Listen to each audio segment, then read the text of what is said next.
میں ادھ کھلی کھڑکی سے صحن کا منظر واضح طور پر دیکھ سکتی تھی۔ میری عمر اس وقت 12 سال تھی جب پہلی بار میں نے ماں کو چودھری کے ساتھ دیکھا تھا۔ میں بغیر پلکیں جھپکائے دبک کر کھڑی تھی۔ چودھری ہاتھ میں تھال لیے میری اماں کو زبردستی تھما رہا تھا۔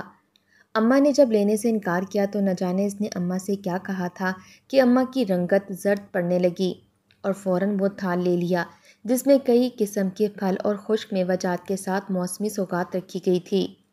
جب تک چودھری اماں سے باتیں کرتا رہا، اماں سر جھکائے کانپتی ہوئی اس کے سامنے کھڑی رہی۔ ان کی آنکھوں سے آنسو بہہ رہے تھے۔ نہ جانے چودھری انہیں کیا کہہ رہا تھا۔ گاؤں کے چودھری سے تو پورا گاؤں ہی ڈرتا تھا۔ لوگ اس کے سامنے تھر تھر کانپتے تھے، مگر وہی چودھری ابا کے جانے کے بعد اکثر ہمارے گھر کے اندر گھس آتا اور اماں کو نہ جانے کیا کہتا کہ اماں رونے لگتی اور ہاتھ جوڑ کر اس کی منتیں کرنے لگتی۔ کچھ دیر بعد چودھری گھر سے چلا گیا تو اماں نے جھٹ سے گیٹ کو بند کیا اور پھر اس کے آگے کھڑے ہو کر لمبے لمبے سانس لیتے ہوئے رونے لگیں۔ میں اس وقت عمر کے اس حصے میں تھی جب ایسی باتیں بہت نوٹ کرتی تھی۔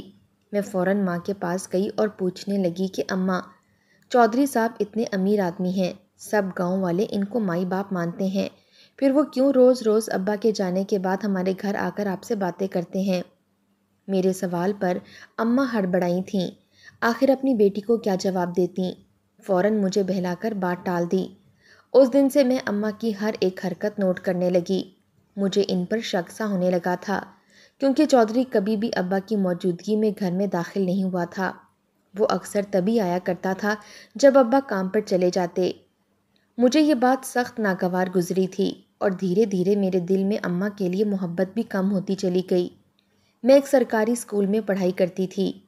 ایک روز جب اسکول سے گھر واپس آ رہی تھی تو مجھے اپنے گھر کا دروازہ بند ملا۔ میں نے کئی بار دستک دی مگر کسی نے نہ کھولا۔ تبھی مجھے اندر سے کچھ سرگوشیوں کی آواز آنا شروع ہو گئی۔ میں نے جب دروازے سے کان لگا کر سنا تو میرے ہوش اڑ گئے کیونکہ اندر سے اماں کی دبی دبی سسکیوں کی آوازیں آ رہی تھیں اور اسی کے ساتھ ہی ایک مردانہ روبدار آواز بھی گونج رہی تھی۔ میری ماں اکیلے گھر میں ایک بار پھر چودھری کے ساتھ تھی۔ میرے صبر کی انتہا ہو چکی تھی۔ میری آنکھوں سے آنسو بہنے لگے اور دل میں شدید غصہ بھرا تھا۔ میں نے دروازے پر دستک دینا چھوڑ دی اور وہیں ایک طرف ہو کر کھڑی ہو گئی۔ میں سوچ چکی تھی کہ اب ان کے بارے میں ابا کو ضرور بتاؤں گی۔ وہ کیسے ان کی پیٹھ پیچھے ان کی امانت میں خیانت کر رہی ہیں۔ کچھ دیر بعد جب دروازہ کھلا اور چودھری گھر سے باہر نکل آیا، وہ گھر سے باہر نکلا تو میں شعلہ بار نظروں سے گھر کے اندر داخل ہوئی، مگر سامنے جو منظر دکھائی دیا وہ دیکھ کر میری روح کانپ گئی۔ ماما کے سر سے چادر ڈھلک کر ان کے شانوں پر گری ہوئی تھی اور وہ زمین پر بیٹھی چہرہ چھپائے پھوٹ پھوٹ کر رو رہی تھیں۔ میرے دل میں ماں کے لیے شدید غصہ تھا، مگر جب ان کو اس حالت میں دیکھا تو میرا سارا غصہ جھاگ کی طرح بیٹھ گیا اور میں بھاگ کر ان کے پاس گئی اور ان سے پوچھنے لگی کہ آخر انہیں کیا ہوا ہے، کیا کہا ہے چودھری نے ان کو۔ اماں پہلے تو ٹالتی رہی مگر جب میں نے ان کو اپنی قسم دی تو وہ مجھے دیکھنے لگیں اور پھر جو بات انہوں نے مجھے بتائی وہ سن کر میرے تو ہوش ہی اڑ چکے تھے۔ جب سے اماں بیاہ کر اس گاؤں میں آئی تھیں تب سے ہی چودھری کی ماں پر نظر تھی۔ وہ ماں کو بار بار کہتا کہ وہ ابا سے طلاق لے لے اور مجھ سے شادی کر لے، وہ ان کو دنیا کی ہر خوشی اور آسائش دے گا جو ابا انہیں آج تک نہیں دے سکے۔ اماں ہر بار منع کر دیتی اور انہیں چلے جانے کا کہتی، مگر اب تو وہ دھمکیاں دینے پر اتر آیا تھا۔ وہ اکثر ابا کے چلے جانے کے بعد ہمارے گھر میں زبردستی گھس آتا اور اماں کو کہتا کہ وہ ابا سے طلاق لے لے اور چودھری سے شادی کر لے۔ اماں نے مجھے جب یہ بتایا تو مجھے حیرت کا ایک جھٹکا لگا تھا۔ میری اماں تو تھی بھی بہت ہی خوبصورت اور پرکشش بھی، میں بھی بالکل انہی کی طرح خوبصورت تھی۔ اسے میری اماں کے اخلاق سے نہیں بلکہ ان کے حسن سے محبت تھی۔ وہ چودھری تو 10 گاؤں پر راج کرتا تھا، ہم کمزور سے لوگ بھلا اس کا کیا مقابلہ کر سکتے تھے؟ ہم خاموشی سے دیکھتے رہے اور ابا کو کچھ نہ بتایا۔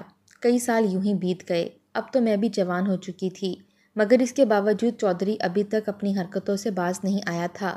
وہ خود 2 شادیاں کر چکا تھا اور دونوں بیویوں کو ہی بہت مارتا پیٹتا تھا۔ میری عمر 17 سال ہو چکی تھی مگر آج تک چودھری اور اماں کے بارے میں ابا کو بھنک تک نہ لگنے دی تھی کہ چودھری اماں کے لیے ایسے خیالات رکھتا ہے۔ ایک روز کچھ ایسا ہوا جس کے بعد ہم سب کی زندگیاں بدل کر رہ گئیں۔ ہم نے تو خواب میں بھی نہیں سوچا تھا کہ ماں کا وہ انکار اتنی بڑی قیامت ہم پر لے آئے گا۔ اس روز ابا آج جو ہی گھر سے نکلے تو کچھ دیر بعد چودھری گھر میں گھس آیا۔ آج تو اس نے میری موجودگی کا بھی لحاظ نہیں کیا تھا۔ اس نے جو اماں کو دیکھا تو انہیں بازو سے جکڑ لیا اور بولے کہ سائمہ، آج ہر حال میں تمہیں اپنے شوہر سے طلاق لینی ہوگی اور پھر ہم جلد ہی نکاح کریں گے۔ کئی سالوں سے میں تمہارا انتظار کر رہا ہوں اور تمہارے یہ ڈرامہ میں برداشت کر رہا ہوں، لیکن آج اگر تم نے میری بات نہ مانی تو میں تمہیں ایسی سزا دوں گا جس کے بارے میں تم سوچ بھی نہیں سکتی۔ میں خوف سے لرزتی ہوئی اماں کے پیچھے جا کر چھپ کر کھڑی ہو گئی۔ چودھری نے اماں کو کئی طرح کی دھمکیاں دینا شروع کر دیں، مگر ماں کئی سالوں کے بعد آج بھی صرف اسی بات پر متفق ہیں کہ وہ کبھی بھی چودھری سے شادی نہیں کریں گی۔ اسے پہلی اور آخری محبت اپنے شوہر یعنی میرے ابا سے ہوئی تھی اور وہ کبھی بھی ابا کو دھوکہ نہیں دیں گی۔ آج جب چودھری نے اماں کے منہ سے اپنی اتنی زیادہ بے عزتی سنی تو وہ آگ بگولا ہو گیا۔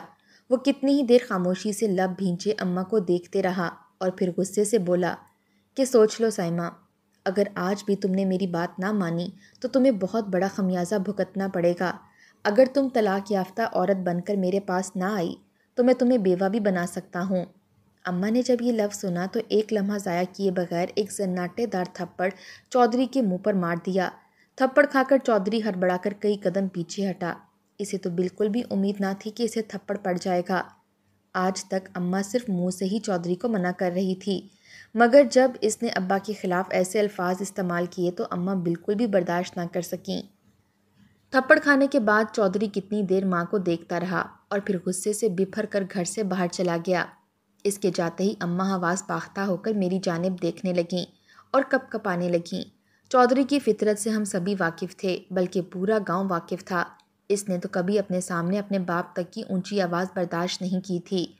وہ میری ماں کا تھپڑ کیسے برداشت کر جاتا؟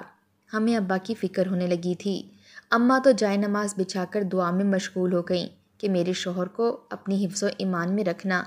میرے دل میں عجیب سی بے چینی اٹھ رہی تھی اور رہ رہ کر خیال آیا تھا کہ چودھری اپنی دھمکی کو سچ نہ کر دکھائے۔ ہم تو کسی ادارے سے جا کر مدد کی اپیل بھی نہیں کر سکتے تھے کیونکہ سب اسی چودھری کا دیا کھا رہے تھے۔ اس روز ابا کو ایک کام کے سلسلے میں گھر سے جلدی نکلنا تھا۔ وہ مزدوری کیا کرتے تھے اور شاید آج کام زیادہ تھا۔ صبح جب وہ گھر سے نکلے تو کافی خوش تھے۔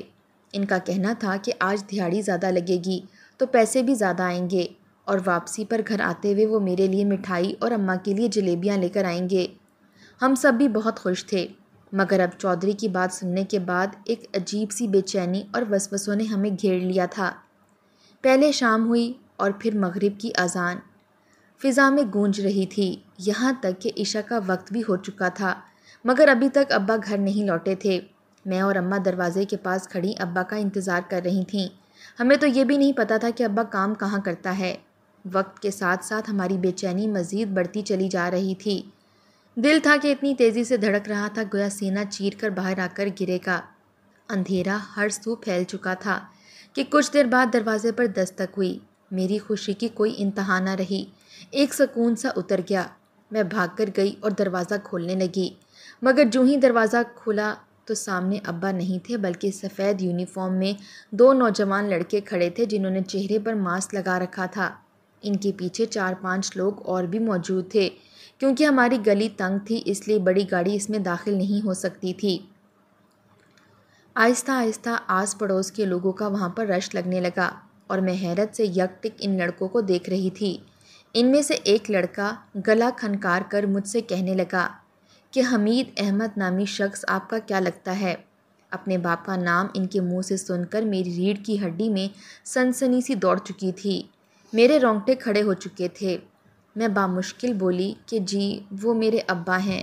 میں جانتی تھی کہ وہ اس سے آگے کیا کہنے والا ہے، مگر اس کے باوجود میں سننا نہیں چاہتی تھی۔ اس شخص نے کہا کہ ہم معذرت خواہ ہیں کہ آپ کے ابا ایک روڈ ایکسیڈنٹ میں مارے جا چکے ہیں۔ آج شام کو ہی ایک ٹریکٹر انہیں کچل کر چلا گیا۔ ہمیں آپ کا پتہ معلوم نہیں تھا اس لیے آتے آتے دیر ہو گئی۔ ہم پر تو جیسے دکھوں کا پہاڑ ٹوٹ پڑا تھا۔ وہ میت صحن کے بیچوں بیچ رکھ کر جا چکے تھے۔ میں اور ماں کتنی دیر ساکت ہو کر ابا کی میت کو دیکھتی رہیں۔ چودھری نے جو کہا تھا وہ سچ کر دکھایا تھا، ابا کو مارا گیا تھا۔ چودھری کو مارا گیا تھپڑ جس کے انجام میں اب ابا کی میت کی شکل ہمارے گھر تک پہنچ چکی تھی۔ ہماری دونوں کی حالت غیر ہو چکی تھی۔ ہمارا تو واحد سہارا ہمارے ابا تھے جن کو چودھری نے مار دیا تھا۔ اب تو اسے کھلی اجازت تھی، وہ جب چاہے ہمارے گھر میں گھس آئے۔ ہم اتنا روئے کہ امی تو بے ہوش ہو گئیں۔ ساری رات ہم دونوں کی روتے ہوئے گزری۔ میرے معصوم اور بے گناہ ابا مارے جا چکے تھے، جس کی وجہ صرف اور صرف وہ چودھری تھا۔ محلے داروں نے ابا کو دفنا دیا اور ہم دونوں ماں بیٹی گھر میں اکیلی رہ گئیں۔ چند روز لوگوں کا آنا جانا لگا رہا اور پھر ہر سو ایک خاموشی سی چھا گئی۔ پورے گھر میں ہم ماں بیٹی اکیلی رہ گئیں۔ چودھری ایک بار پھر ہمارے گھر آیا اور آتے ہی ہنس کر کہکے لگانے لگا اور ہمارے جذبات کا مذاق اڑانے لگا، اور پھر بولا، کہا تھا نا سائمہ، مجھ سے شادی کر لو، مان لو۔ بلا وجہ غریب مزدور کو میرے ہاتھوں مروا دیا۔ اگر تم آسانی سے مان جاتی تو وہ مزدور کبھی بھی نہ مارا جاتا، اب تک زندہ ہوتا۔ اماں نے جب یہ سنا تو ان کی آنکھوں سے آنسو زاروں قطار آنے لگے۔ ان کی ہمت اب مزید بڑھ چکی تھی۔ ان کی آنکھوں میں آنسو تھے اور اس کے ساتھ غصہ بھی تھا۔ وہ ایک بار پھر چودھری کی طرف بڑھیں اور پھر بولیں، تم جس حد تک جا سکتے ہو چلے جاؤ، میں پھر بھی تمہاری بات نہیں مانوں گی۔ میں ساری زندگی حمید کی بیوہ بن کر گزار دوں گی، مگر کبھی بھی چودھری سے شادی نہیں کروں گی۔ چودھری پر ایک بار پھر اماں کے الفاظ ضرب لگا چکے تھے۔ اماں کی ہمت اور دلیری پر وہ حیران ہو کر رہ گیا۔ اس نے جب اماں کو دیکھا تو پھر ایک نظر مجھ پر ڈالی اور سر سے پاؤں تک میرا جائزہ لینے لگا۔ اماں نے جب اس کی نظروں کو میرے گرد گھومتا دیکھا تو ماں کے چہرے کا رنگ اڑ چکا تھا۔ چودھری کی نظر میں اس قدر بے حیائی اور بے باکی تھی کہ مجھے خوف محسوس ہونے لگا۔ میں جا کر اماں کے پیچھے چھپ کر کھڑی ہو گئی۔ اماں چودھری کی نظریں بھانپ کر تو تڑپ اٹھیں اور فوراً ایک گرجدار آواز میں بولیں، خبردار، جو میری بیٹی پر ایک نظر ڈالی تو میں تمہاری آنکھیں نوچ لوں گی، تمہارا وہ حشر کروں گی کہ تم کبھی خواب میں بھی نہیں سوچو گے۔ اس پل چودھری مسلسل مسکرا رہا تھا اور پھر بولا کہ اگر تم چاہتی ہو کہ میں وہ نہ کروں جو تم سمجھ پا رہی ہو تو بہتر ہے کہ جو میں کہہ رہا ہوں وہ تم مان جاؤ۔ پہلے تو بات ابا کی تھی جو کہ اب مر چکا تھا، مگر اب بات میری تھی اور میری عزت کی تھی۔ چودھری جیسا کمینہ شخص کچھ بھی کر سکتا تھا۔ اماں نے اس پل نہ جانے دل پر کیسے پتھر رکھ کر چودھری کی بات مان لی۔ اماں کے منہ سے شادی کے لیے ہاں سن کر چودھری تو پھولے نہیں سما رہا تھا۔ اس کا بس چلتا تو خوشی سے پورے گاؤں میں شادیانے بجا دیتا۔ اماں کی عدت بھی پوری نہیں ہوئی تھی، وہ کیسے ایسا کر سکتی تھیں؟ میں جانتی تھی کہ وہ مجبور ہیں اور صرف میری عزت بچانے کی خاطر چودھری کے لیے ہاں کر دی ہے۔ جیسے ہی چودھری گھر سے نکلا تو اماں نے فوراً مجھے کمرے میں بلایا اور سارا ضروری سامان پیک کروانے لگیں۔ میں حیرت سے ماں کو دیکھ رہی تھی، مگر اماں مجھے کہنے لگیں کہ اپنا سارا سامان پیک کر کے پوٹلی میں باندھ کر راتوں رات گاؤں چھوڑ کر دوسرے شہر چلے جائیں گے، جہاں پر چودھری جیسا خبیث کبھی بھی پہنچ نہیں سکے گا۔ اس وقت یہی بہتر لگا تھا، چنانچہ ہم نے کچھ ہی دیر میں اپنا سارا ضروری سامان پیک کیا، کچھ پیسے لیے اور راتوں رات خود کو چادر میں لپیٹے نکل آئے۔ ہمیں لگا تھا کہ شاید اب سب کچھ بدل جائے گا اور ہم پرسکون زندگی گزار سکیں گے، مگر یہ تو صرف میری ہی سوچ تھی۔ جو ہی بس اڈے پر آئی تو لوگوں کا ایک رش لگ گیا۔ ہم دونوں ماں بیٹی ایک دوسرے کو تھامے ہوئے اپنا سامان سنبھالتے ہوئے اور بس میں چڑھنے لگیں۔ ہم بس میں بیٹھ گئی تھیں، یہی سوچ رکھا تھا کہ اب بس اس گاؤں سے نکل کر باہر چلی جائے گی اور ہماری زندگی پرسکون ہو جائے گی۔ کچھ دیر بعد جب بس مسافروں سے بھر گئی تو ڈرائیور نے بس چلا دی۔ اس پل ہم نے شکر کے کلمات ادا کیے تھے۔ ہم دونوں ماں بیٹی ایک دوسرے کے کندھے پر سر رکھے خوشی سے رونے لگی تھیں۔ آخر چودھری جیسی بلا سے ہماری جان چھوٹ رہی تھی، مگر بس چلتے ہوئے ابھی صرف 5 منٹ ہی ہوئے تھے، کسی نے بس کو روک دیا۔ ہم دونوں ماں بیٹی کے ہوش اڑ چکے تھے، کیونکہ بس کو رکوانے والا کوئی اور نہیں بلکہ چودھری تھا۔ اس کے خاص بندوں نے بس ڈرائیور کو گاڑی سے نیچے اتارا اور ڈرائیور کو کھڑے کھڑے کئی لوگوں کے سامنے گولی مار دی۔ ڈرائیور وہیں تڑپ تڑپ کر دم توڑ گیا اور لوگوں کی چیخو پکار بلند ہو گئی۔ اس کے بعد چودھری اپنی گاڑی سے اترا اور ہم دونوں ماں بیٹی کو گھسیٹتا ہوا گاڑی میں بٹھا کر لے جانے لگا۔ ہم دونوں ماں بیٹیاں چیخ چیخ کر فریاد کر رہی تھیں اور ان لوگوں سے مدد کی بھیک مانگ رہی تھیں۔ بس میں کئی لوگ تھے، اگر وہ مل کر آتے تو ہماری مدد کر سکتے تھے، مگر چودھری کا رعب اس قدر زیادہ تھا کہ کسی میں ہمت نہ ہوئی اور ہمیں اس سنگ دل چودھری سے بچا سکتے۔ چودھری ہمیں اپنے ساتھ لے جا چکا تھا اور اپنے گھر میں لا کر ایک کمرے میں قید کر دیا۔ ہم دونوں ماں بیٹی روتی رہیں اور اس سے یہاں سے نکلنے کی منتیں کرتی رہیں، مگر اس نے ہمیں نہ چھوڑا اور قید کر دیا۔ اب نہ جانے آگے کیا ہونے والا تھا۔ کچھ دیر بعد چودھری آیا اور اس نے اماں کو بالوں سے دبوچا اور کمرے سے باہر لے جانے لگا۔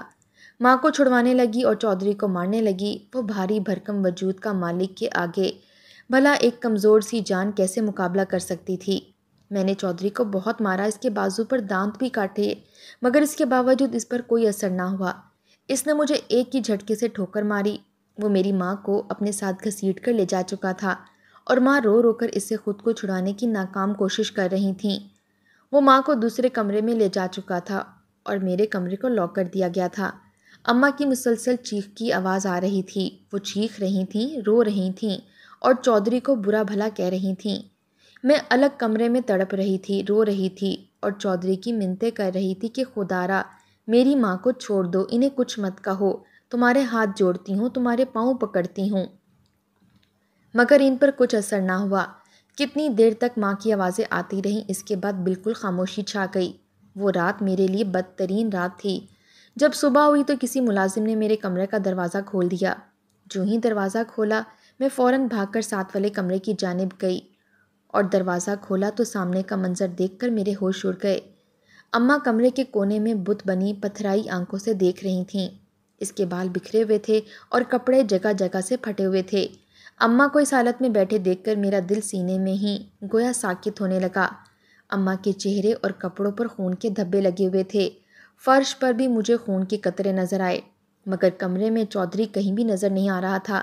میں بھاگ کر ماں کے پاس گئی اور ہانپتی ہوئی اماں کو سینے سے لگا کر پوچھنے لگی کہ کیا ہوا اماں، ٹھیک تو ہے؟ مگر انہوں نے کوئی جواب نہ دیا۔ وہ تو شاید سکتے کی کیفیت میں بیٹھی تھیں، مگر تبھی مجھے کمرے میں بیٹھ کر دوسری جانب کسی وجود کے ہونے کا احساس ہوا۔ میں نے جو ہی نظریں پھیر کر اس جانب دیکھا تو میرے ہوش اڑ گئے۔ میری چیخ بلند ہوئی تھی۔ میں نے دیکھا کہ فرش پر چودھری اوندھے منہ گرا پڑا ہوا تھا۔ اس کا سارا وجود خون سے لت پت تھا، شاید وہ مر چکا تھا۔ آس پاس کانچ کی کھڑکی ٹوٹنے کی وجہ سے کئی کانچ کے ٹکڑے زمین پر بکھرے پڑے تھے۔ ایک گلدان بھی ٹوٹا ہوا کھڑکی میں اٹکا تھا۔ کچھ کانچ کے ٹکڑے خون آلود بھی پڑے ہوئے تھے۔ چودھری کا پورا وجود جگہ جگہ سے زخموں سے چور تھا۔ میں نے چودھری کو دیکھا اور پھر ماں کو اور بمشکل اٹکتے ہوئے بولی، کیا ہوا؟ چودھری کو کہیں آپ نے تو نہیں؟ اماں سکتے کی کیفیت میں بکھلائے ہوئے تھی۔ وہ چودھری سے نظریں ہٹا ہی نہیں رہی تھیں۔ وہ چودھری کو دیکھتے ہوئے بولی، وہ شخص میری بیٹی پر نظر رکھ رہا تھا۔ اس نے کہا کہ تم سے نکاح کروں گا اور تمہاری بیٹی کو بھی اپنی بیٹی نہیں سمجھوں گا۔ اب تو اور تیری بیٹی دونوں ہی میری ملکیت ہو۔ جب تم سے دل بھر گیا تو تمہاری بیٹی کو اپنے بستر تک لے آؤں گا۔ جب اس نے میری بیٹی کے خلاف بات کی تو مجھ سے برداشت نہیں ہوا۔ میری غیرت جاگ اٹھی اور پھر جب چودھری نے مجھے مار کر میرا سر زمین پر مارا تو میں نے وہاں سے گلدان اٹھا کر سامنے کھڑکی میں مار کر کانچ کے ٹکڑے لیے، پھر انہی کانچ کے ٹکڑوں کو اٹھا کر چودھری کو اتنا مارا کہ وہ اس جیسے ہوس پرست کے لیے عبرت ناک انجام بن گیا۔ میں نے اپنے شوہر کے قتل کا بدلہ لے لیا اور اس شخص کو یہ باور کروا دیا کہ ایک عورت کمزور ہو سکتی ہے مگر ایک ماں کبھی بھی کمزور نہیں ہوتی۔ غیرت صرف مرد میں ہی نہیں ہوتی، جب عورت میں غیرت جاگے تو وہ اس جیسے مردوں کا یہی حشر کرتی ہے۔ پورے گاؤں میں یہ خبر پھیل چکی تھی اور پولیس اماں کو پکڑ کر لے گئی۔ کئی لوگوں نے میری اماں کے حق میں گواہی دی تھی۔ میرے ابا کا قتل چودھری نے کیا تھا۔ اس کے علاوہ اس بس میں کئی مسافروں کے سامنے ایک شخص کو بھی قتل کیا گیا تھا۔ انہوں نے بھی گواہی دی کہ چودھری مجھے اور اماں کو زبردستی اپنے ساتھ لے کر گیا۔ اپنی جان اور عزت کی حفاظت کے لیے ہم نے چودھری کو مارا تھا، اس لیے چند دنوں میں کارروائی کے بعد اماں کو باعزت بری کر دیا گیا۔ چودھری کے مرنے کے بعد پورے گاؤں میں جیسے سکون سا چھا چکا تھا۔ سبھی گاؤں والوں نے ہماری بہت ہمت بندھائی اور ہمارا بہت خیال رکھنے لگے۔ ہم نے دوسرے شہر جانے کا فیصلہ ترک کر دیا اور اپنے گاؤں میں رہنے لگے۔ اماں بچیوں کو سلائی کڑھائی سکھانے لگی اور میں کپڑے سلائی کر کے اپنا اور ماں کا پیٹ پالنے لگی۔